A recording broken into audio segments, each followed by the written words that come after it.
Welcome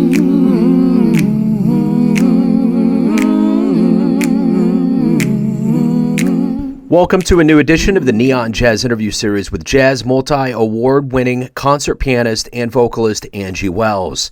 She got into her new 2023 CD, Truth Be Told, produced by legendary jazz bassist John Clayton.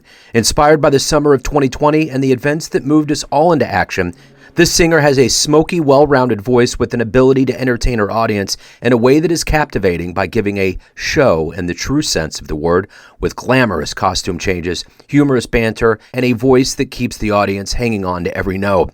She's been all over the world with the finest in jazz. She has great stories. Enjoy this interview.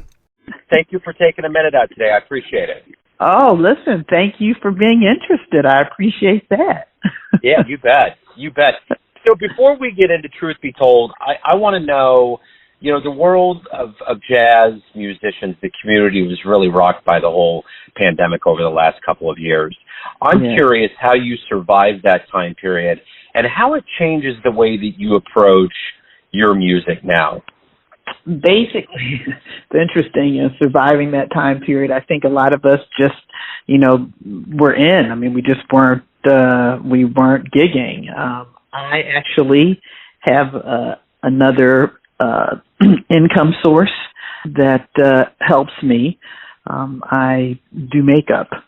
And so I was able to continue that work in the film and television industry, to do some of that to fill in and keep things going. And I consider myself really fortunate to have that option. Moving forward, I think, what it has done is it's definitely made us all very appreciative of, the option to perform live. And I do think even though, things are picking up, I do think a lot of us are still aware that we need to, stay safe with COVID. Because it hasn't totally gone away yet. But basically for me, I must say I was fortunate in that I did have that other option. When it was time to sort of come back, I was very cautious. I'm just getting ready to come back. Because of the idea of you being in a room full of people, and as a singer, you're exposed. You're taking in deep breaths, and you're also breathing in a lot of air.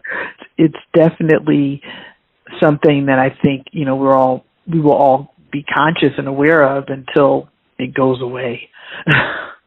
Yeah, for sure. So the new album, Truth Be Told, is produced by the legendary bassist John Clayton. It's coming out February 17th, and a lot of the liners that talk about this album reference the summer of 2020, George Floyd, what we were all living through. So kind of as all of that is the context, talk to me about the artistic stitching together of this project.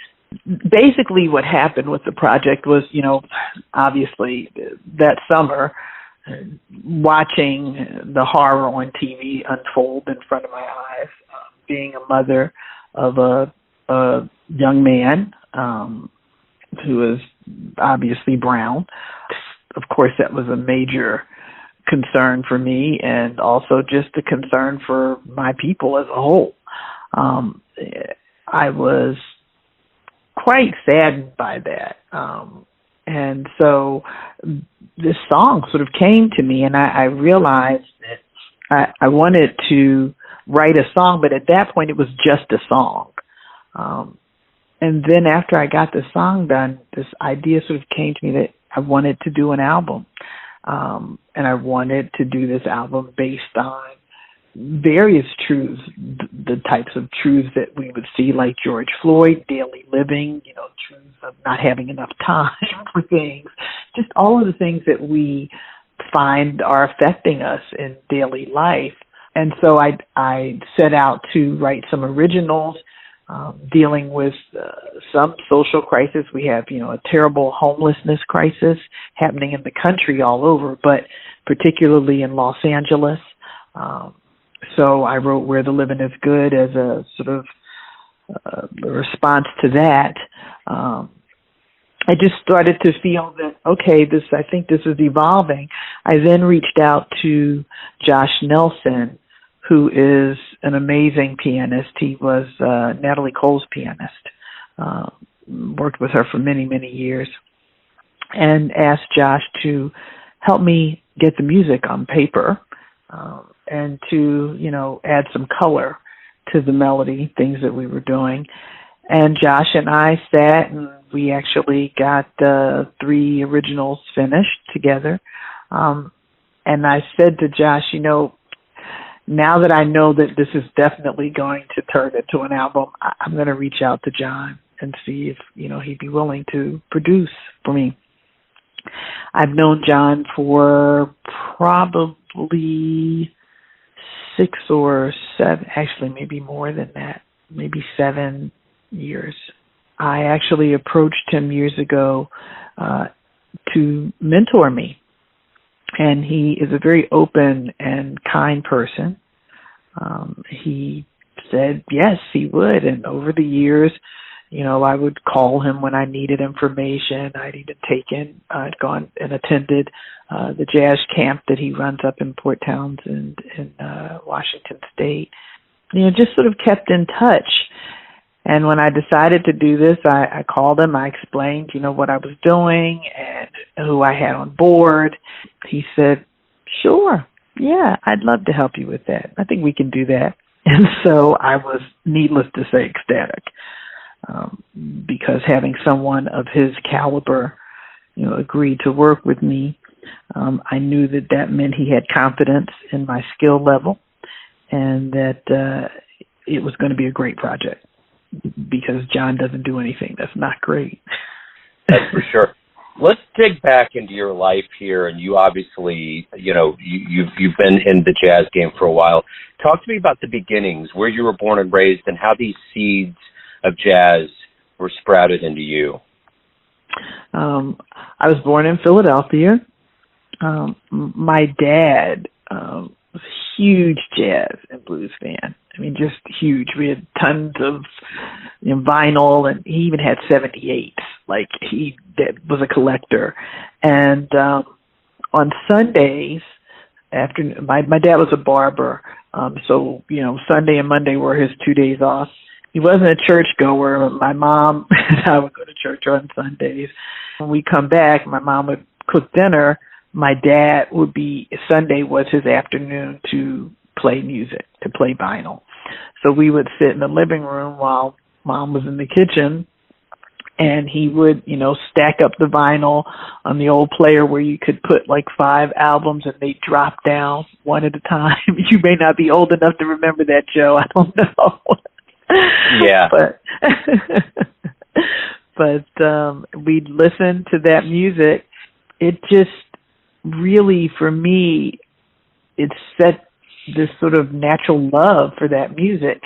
So from the time I was literally, 3, 4, 5 years old, that's what I did on Sunday afternoons, was listen to blues and jazz with my dad.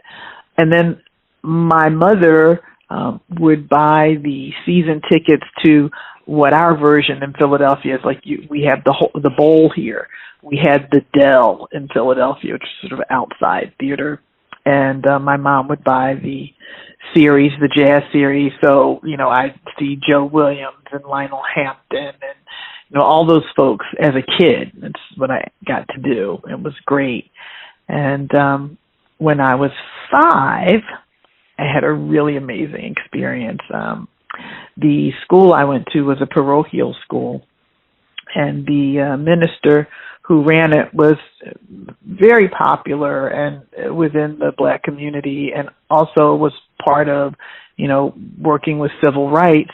So whenever any musicians would come into town who were churchgoers, they'd usually come up and visit Reverend Sullivan. And this one particular day, I was in kindergarten. They called us all into the auditorium, and they said, we have really nice gentleman's going to play the piano for you. And so we sat and we listened, and I can still remember, he had little sort of thick sideburns, and his hair was kind of gray and curly, little a fluffy mustache and very round eyes with a smile that for a child, it was a very warm smile. I remember thinking, oh, he's like a grandfather. He had like a very loving energy. It was Count Basie. And so he played for a bunch of 5-year-olds. Apparently he loved children. He played for us for quite a bit. And that was sort of my introduction to the like swing side of jazz, because my dad was more, modern and more bebop and that kind of stuff. But Count Basie was obviously swing. And so that's sort of where I got my love of swing. That's kind of where that seed was planted. So, being around someone like John Clayton, he obviously is somebody that likes to teach, younger players around him. And you've been around a lot of esteemed players, from John to Bill Cunliffe and Josh Nelson, and the list goes on. What have you learned from those veterans, legends, and luminaries that you, in turn, try to teach younger players that you get around? I think, patience with yourself, kindness with yourself, setting goals, deciding what it is that you want to achieve, listing out what needs to be done to do that. But I've also learned that, we're a sharing industry. These musicians that I have worked with, all of these top-level musicians have all been very generous with sharing information, techniques. Anytime I need help on anything, I can pick up the phone, and if they are available, they've all been very willing to help, even with things like, for instance, I was working on trying to figure out how to keep the groove interesting on Where the Living is Good, and I went over and hung out with Clayton Cameron for a couple hours. Between talking with him and Josh, we kind of figured out, okay, well, we'll, change the groove here and change the groove there. They're very collaborative, and I really, really do enjoy that. And I try to, if anyone reaches out to me, I try to be the same and to be generous with what knowledge I have. Every day you wake up, you get to live this life as a musician, and I'm curious, what do you like the best about it? There's so many facets of it. What motivates you? What drives you to be a musician, and what do you look forward to the most? The connection with the musicians and the audience. It's the connection that is really the thing that drives me. I find what I look forward to most is that sort of symbiotic exchange of energy that you get when you're, on stage and you've got the band with you. You're exchanging energy with the band because you're sort of listening to what they're doing and you're playing off of each other. And then at the same time, you are exchanging energy with your audience. You're giving and they're taking, and then they're giving and you're taking. You're giving your talent, you're giving the music, you're giving your spirit, you're giving your energy, you're giving the emotion of the song, you're telling them a story. They're receiving it, usually openly, and wanting it, and enjoying. When they enjoy it, they give that energy back to you, be it through the look on a face, be it through a tear, or tears when you're seeing something that touches them, be it through laughter or smile when the lyrics are funny. It's just, for me, the main thing that I love is definitely the exchange of energy. If you could see a dream show in the annals of jazz, get into a time machine and go anywhere and see it, who would you love to see live? Where would that be? Wow. Let's see. That'd be a big show. Well, I definitely would want to see Sarah Vaughan, Carmen McRae, Anita O'Day, There was a woman who didn't get a lot of play, but I loved her voice, Lorez Alexandria.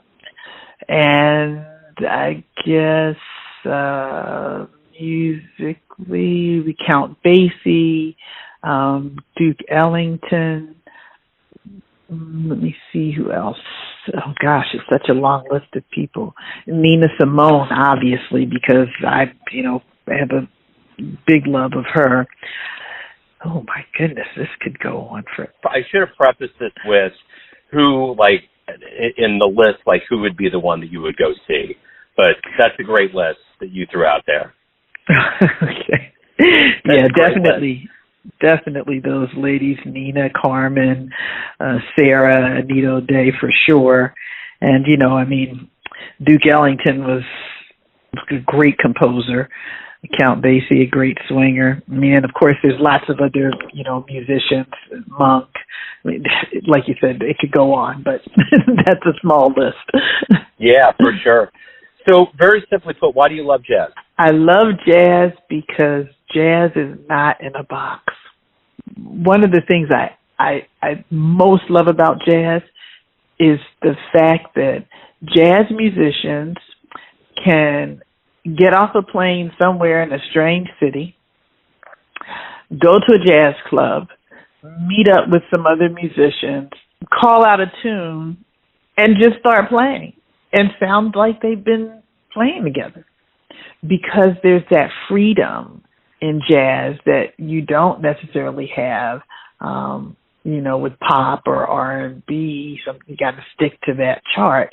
With jazz, the improvisation is what makes it, and the fact that you can sing a song that's written 100 years ago and sing it 97 different ways depending upon who's interpreting it.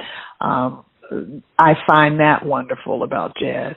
I find it wonderful that on stage you get to improvise and be organic and sort of right in that moment design or compose what you're going to play or sing.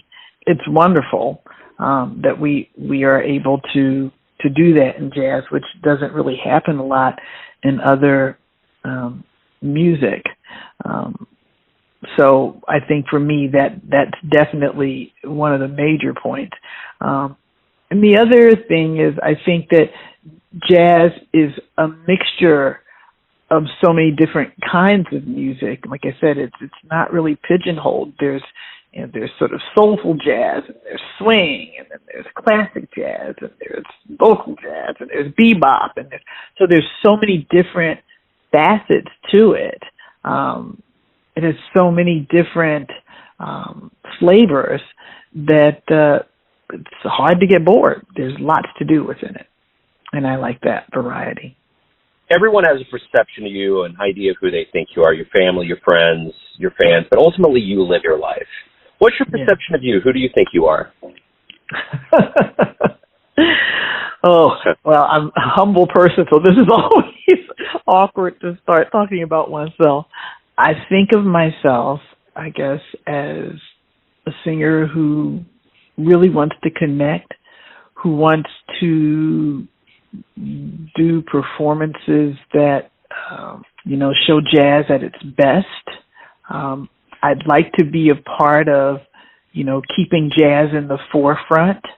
I know that, people keep coming up with this jazz is dead thing, but it keeps living. I mean, I don't think they literally mean jazz is dead. I think they may mean the categorization of it is dead, but not the music itself.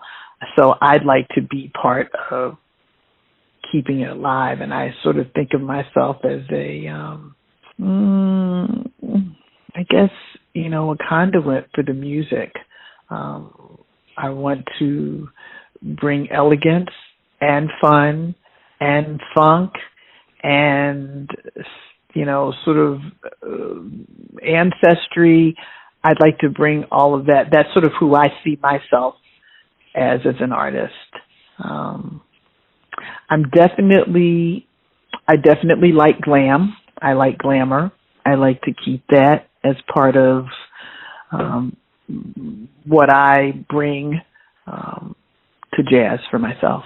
Excellent. Angie, thank you for opening up. Thanks for taking time out. Before we get off here, I want to make sure that anybody out there that wants to pick up the album, the best place to go to find out about live shows, anything about your world, where can they go?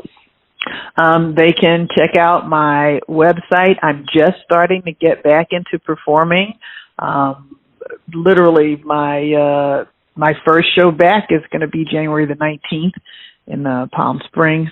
Yeah, I'm just starting to get back performing, so I'll be posting some things on my website. That's a really great place to check things out. And if they want to buy music, by all means, Apple Music, you can listen on Spotify, all the sort of usual suspects. And, Joe, I just wanted to let you know that I pushed the release to February the 24th. Excellent. That's great to know. Angie, thank you for opening up, talking about the album, your life, and music. I really appreciate your time today. Thank you. Thank you so much for your interest. I really appreciate it. And it's wonderful to be able to be a woman in this field, and we're out here trying to keep this music going. So I really appreciate your interest. Thanks for listening and tuning in to another Neon Jazz interview, where we give you a bit of insight into the finest players and minds and singers in LA, New York City, Kansas City, and spots all over the globe, giving fans all that jazz. Thanks to Angie for her time, energy, and class. If you want to hear more interviews, go to Famous Interviews with Joe Domino on the iTunes Store. Visit neonjazz at youtube.com, and for everything Neon Jazz all the time, go to the neonjazz.blogspot.com. Until next time, enjoy the jazz, my friends. Truth be told. Neon Jazz.